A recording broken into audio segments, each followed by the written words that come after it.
ശബരിമല ദർശനം കഴിഞ്ഞ് മലയിറങ്ങിയ മാളികപ്പുറം ഷോക്കേറ്റ് മരിച്ചു. തെലങ്കാന സ്വദേശിനി ഇ ഭരതമ്മയാണ് മരിച്ചത്. പമ്പയിൽ കുടിവെള്ളത്തിനായി സജ്ജീകരിച്ച പൈപ്പ് കണക്ഷനിൽ നിന്ന് ഷോക്ക് ഏൽക്കുകയായിരുന്നു. വിവരങ്ങളുമായി മിഥുൻ മുരളി ചേരുന്നുണ്ട്. മിഥുൻ, അങ്ങേയറ്റം ദാരുണമായ ഒരു സംഭവമാണ് ഉണ്ടായിരിക്കുന്നത്. എന്താണ് സംഭവിച്ചത്?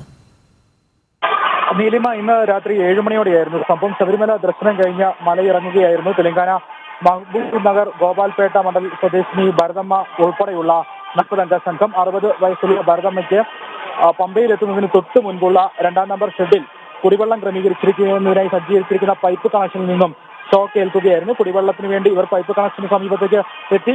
പൈപ്പ് കണക്ഷനിൽ നിന്നും വെള്ളം എടുക്കുന്നതിനിടയിലായിരുന്നു ഈ ഷോക്ക് ഏൽക്കുന്നത്. ഉടൻ തന്നെ അഗ്നിരക്ഷാസേന എത്തി പ്രാഥമിക ശുശ്രൂഷകൾ നൽകി പമ്പ ആശുപത്രിയിലേക്ക് എത്തിച്ചെങ്കിലും ജീവൻ രക്ഷിക്കാൻ സാധിച്ചില്ല.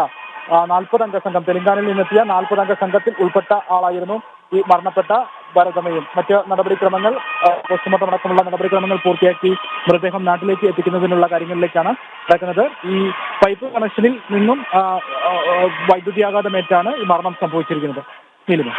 ശബരിമല ദർശനം കഴിഞ്ഞ് മലയിറങ്ങിയ മാളികപ്പുറം ഷോക്കേറ്റ് മരിച്ചു. അങ്ങേയറ്റം ദാരുണമായ സംഭവമാണ് ഉണ്ടായിരിക്കുന്നത്. മിഥുൻ മുരളിയാണ് വാർത്തയുടെ വിവരങ്ങൾ നൽകിയത്.